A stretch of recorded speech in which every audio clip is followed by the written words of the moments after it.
Sir மிஸ்ஸை tsunami Premji கல்யாணம் நான் வெளில வரதே இல்ல. ஆஹா நீயோ போய் ஏற்கனவே நீ உள்ள நுழையிறப்ப நம்ம தெருக்காரங்க என்னென்ன பேசுனாங்கன்னு உன் காதுல விழுந்துச்சுல்ல. அடிக்கடி வீட்டுக்கு வந்துட்டு போறவன் தான். ஆனா இப்ப இவ கல்யாணத்தை வேண்டான்னு சொல்லிட்டான்னு என்னென்ன வார்த்தையெல்லாம் கொட்டி தீத்தாங்க. இங்க பாரு, ஊருக்கு அதுக்கு ஒரு விஷயம் போச்சுன்னு வச்சுக்குவேன், அதுக்கு கண்ணு மூக்கு காதுன்னு வச்சு ஒரு பெரிய கதையே கட்டி விட்டுருவாங்க. நீ முதல்லயே வேண்டான்னு சொல்லியிருந்தனா இந்த பேச்செல்லாம் நம்ம காது கொடுத்து கேட்க வேண்டிய அவசியம் இருந்திருக்காதுல்ல. சரி சொல்லு, இதுக்கு நீ இப்ப என்ன பதில் சொல்ல போற? நான் ஏன் இந்த கல்யாணம் வேண்டான்னு சொன்னேன், எதுக்கு மண்டபத்தை விட்டு வந்தேங்கிற விஷயத்த தான் நான் சொல்லிட்டேனே. திரும்ப திரும்ப அதையே கேட்டுட்டு இருந்தா எப்படி? இனிமே நான் யாருக்கும் பதில் சொல்ல வேண்டிய அவசியம் எனக்கு இல்ல. இது அவளுக்கு சொல்றியா இல்ல ஜாட மாடைய அவளுக்கு சொல்ற மாதிரி எனக்கு சொல்றியா? அத்தை என்ன பேசுறீங்க? நான் எல்லாம் சரியா தான் பேசுறேன். உன்னைத்தான் நான் சரியா புரிஞ்சிக்கல. அத்தை நான் என்ன சொல்ல வரேன்னு நீ எதுவும் சொல்ல வேணாம் தாயே. எனக்கு எந்த விளக்கமும் கொடுக்க வேணாம். கடைசி வரைக்கும் நீ பண்றதா சரின்னே இருந்துக்கும். உன்னை சுத்தி இருக்கிற நாங்கள்லாம் எக்கேடு கெட்டு போனா உனக்கு என்ன? எங்க சந்தோஷத்தை பத்தி உனக்கு என்னமா கவலை? காலத்துக்கும் நிம்மதியா இருக்க கூடாதுங்கிறது என் விதி. அதை நான் அனுபவிச்சுட்டு போறேன். அத்தை இங்க பாரு வினோ, உன்னை தூக்கி வச்சு கொண்டாடின அத்தையே உன்னை தூக்கி எரிஞ்சிட்டு போறாங்கன்னு நினைக்காத.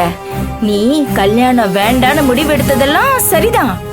என்ன அத நீ கல்யாண பேச்ச ஆரம்பிக்கும் போதே எடுத்திருக்கணும். அதுல நீ பெரிய தப்பு பண்ணிட்ட. சரி சரி, இனியாவது நீ எடுத்த முடிவுல உறுதியா இரு. ஆனா திரும்ப மனசு மட்டும் மாறிடாத, சரியா? அப்பதான் நான் நிம்மதியா இருக்க முடியும். ஏங்க வாங்க போலாம்.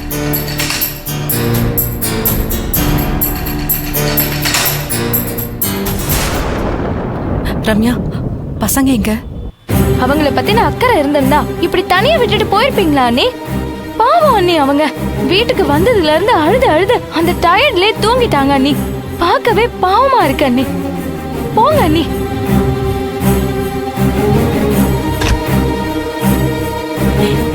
ஏன் யாருமே என்ன புரிஞ்சுக்க மாட்டேங்கிறாங்க?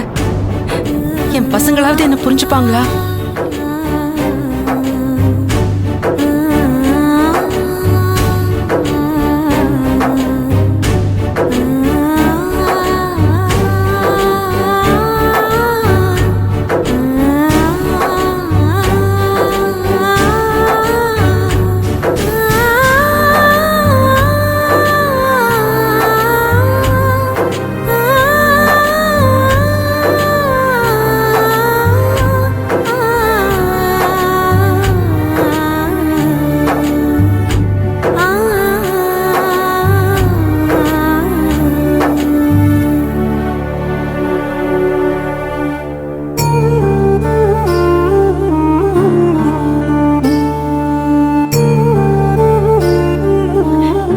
கல்யாணத்தால ரொம்ப சந்தோஷமா இருந்தது.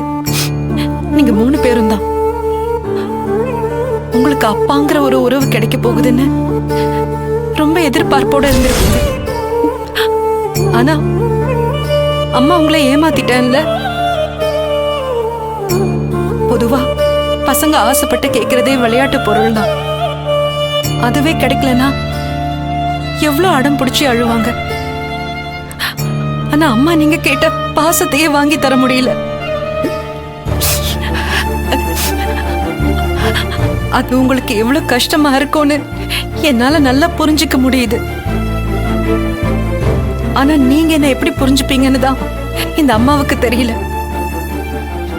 ஏன்னா என்னோட நிலைமைய பெரியவங்களுக்கு சொல்லியே என்னால புரிய வைக்க முடியல.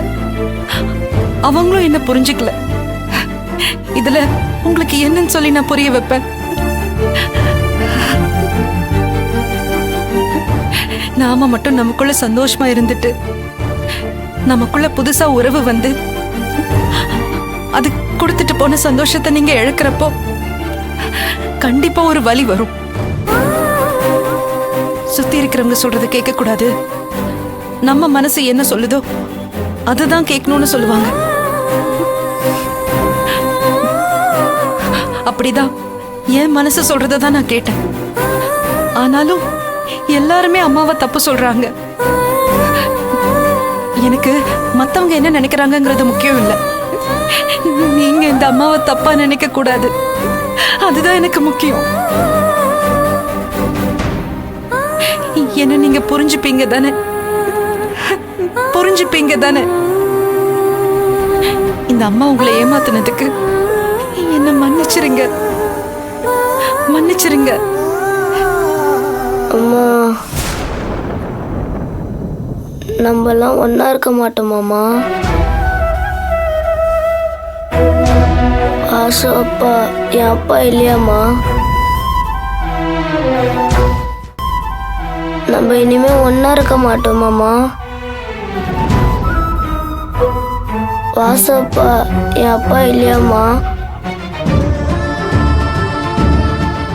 எங்களை ஏமாத்திட்டியாம்மா?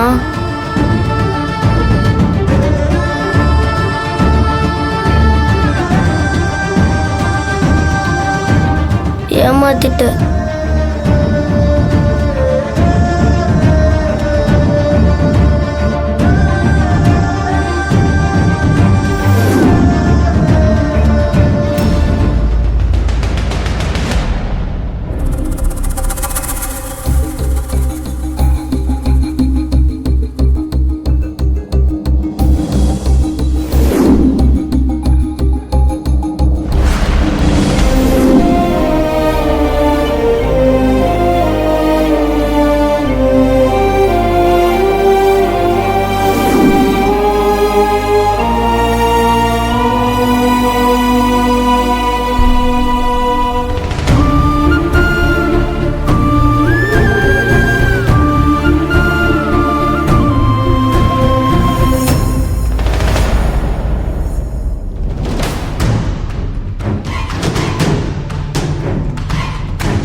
திவ்யா குட்டி,